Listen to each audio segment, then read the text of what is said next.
सार्वत्रिक निवडणुका 2025 आणि 2026च्या माध्यमातून आपण सातारा जिल्हा आणि खटाव तालुक्यामधल्या चोराडे गावी आलो।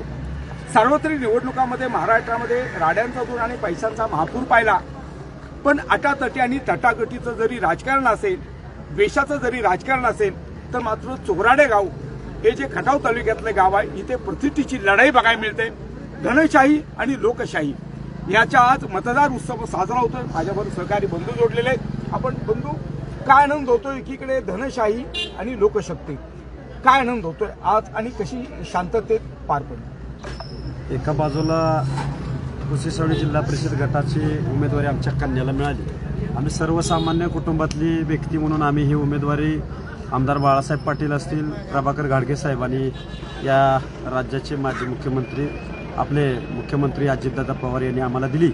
आणि खरोखर दादांचं असं झाल्यामुळं, दुःखद घटना त्यामुळं या इलेक्शनला खूप मोठा फ्यूट आला आणि खरोखर एक चांगली व्यक्ती आपली हरपली आपल्यापासून। त्यानंतर कुठल्याही पक्षाच्या आपल्याला मिटिंग्स मिळालेल्या नाहीत, पण खरोखर एका बाजूला धनशक्ती आणि एका बाजूला जनशक्ती अशी लढाई कुसेसावळी जिल्हा परिषद गटामध्ये झाली। खरोखर हे चोराडे गावानं हे इलेक्शन हातामध्ये घेतलं आणि लोकांनी भाकरी बांधून, चटणी भाकरी खाऊन, आपले पैसे खिशातले गोळा करून देऊन आपली सर्वसामान्याची एक कन्या, 22 वर्षाची आमची कन्या या गटामध्ये निवडून आली पाहिजे। आणि या देशामध्ये एका प्रस्थापितेच्या विरोधात जो भाजपचा गटातून एक मोठा नेता आहे, त्या घरातली उमेदवारी असताना, घराणेशाहीची उमेदवारी असताना, त्यांना या सर्वसामान्य कुटुंबातल्या डॉक्टर बाबासाहेब आंबेडकरांची घटना लिहिली, त्या घटनेतून ही उमेदवारी आम्हाला मिळाली सर्वसामान्याला। त्या उमेदवारीला खरोखर टक्कर म्हणून या चोराडे गाव या जिल्हा परिषद गटामध्ये खूप अशी छान लढत आम्ही या चोराडे गावच्या वतीनं, मासुरण्यात सुद्धा चांगलं वातावरण आहे, वडगावमध्ये आहे, कुसेसावळीमध्ये आहे, वडी, कळंबी, लाडेगाव, भूषणगड, फळीचं गाव, मुसांडवाडी, गोरेगाव वांगी आणि पारगाव आणि गिरजाशंकरवाडी, कुर्लं, खूप असं छान वातावरण, प्रत्येक गाव बेरजेमध्ये चांगलं वातावरण, अतिशय 70% मतदान झालेलं आहे, 70-75% लोकांनी वोटिंग केलेलं आहे। आणि खरोखर एक सर्वसामान्य घराणेशाहीला घरी बसवायचं आणि एक धनशक्ती ज्यांच्याकडे आहे या जनशक्तीनं रोखायचं असंच ठरवलं। त्यामुळे हे इलेक्शन आपल्या टप्प्यामध्ये आलेले आहे आणि खूप छान असं सर्व वोटरने आपल्याला सहकार्य केलं, त्याच्याबद्दल मी पहिल्यांदा आभार व्यक्त करतो। या भागाचा विकास आपण करणारच आहोत। इथल्या शाळा असतील, जिल्हा परिषदेच्या इथली गटाराची व्यवस्था असेल, इथले रस्त्यांचे प्रमुख प्रश्न असतील, आरोग्याचे प्रश्न असतील, हे सर्व आपण मार्गी लावण्यामध्ये आणि छोटे मोठे MSMEचे प्रश्न असतील, शेतकऱ्याचे प्रश्न असतील, भरपूर प्रमाणात आम्हाला उमेदवारांनी पाठिंबा दिला, ज्यांनी माघारी घेतली, अतिशय खूप असा पाठिंबा आम्हाला मिळाला, रयत क्रांतीचा पाठिंबा मिळाला आणि त्या पद्धतीने ही इलेक्शन आम्ही हातामध्ये पूर्ण घेऊन आज आम्ही विजय भवच्या वाटचालीला गेलेलो आहोत। हेच सांगतो आणि थांबतो।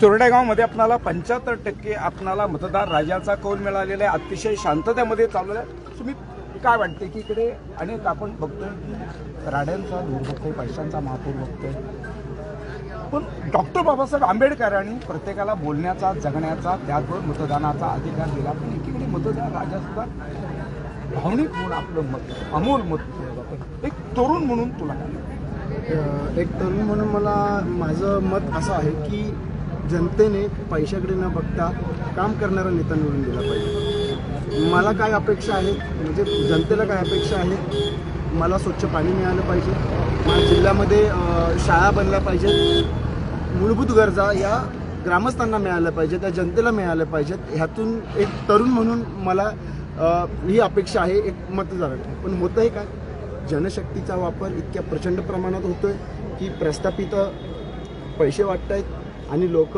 पैशाच्या पाठी जाऊन मतदान करून नव्या लोकांना संधी न देऊन स्वतःच्या पायावर कुऱ्हाडी मारून घेतात। तर हे होऊ नये यासाठी डॉक्टर बाबासाहेब आंबेडकरांनी दिलेल्या संविधानामध्ये ज्या तरतुदी आहेत किंवा जे काही नियम घालून दिलेले आहेत, त्या नियमाने अटी शर्तींखाली ही निवडणूक झालेली आहे। आणि म्हणून आपण चोराडामधली ही निवडणूक आपणाला सार्वत्रिक निवडणूक आणि लोकशाहीचा उत्सव आहे, तो आपणाला या ठिकाणी साजरा केलेला बघायला मिळतोय। महाराष्ट्रामध्ये राड्यांचा दूर आणि पैशांचा महापूर जरी होत असेल, तर मात्र अटातटी आणि तटागटीचं जरी राजकारण असेल, द्वेषाचं जरी राजकारण असेल, तर मात्र ही लढाई, ही प्रतिष्ठेची लढाई, आणि म्हणून लेकीला किती मत मिळतोय, त्याचबरोबर करते लोकांची काळजी, जनतेची काळजी आणि आपल्या गावाची काळजी, ह्याच्यातून आपणाला 9 तारखेच्या ह्याच्यामध्ये मिळणार आहे. त्यामुळं आजचा दिवस आहे तो तुमच्या आमच्यापर्यंत नवकेसरीचा पोहोचवण्याचा छोटासा प्रयत्न. Cameraman Tanmay Patil, reporter Sagar Patil, Chorade.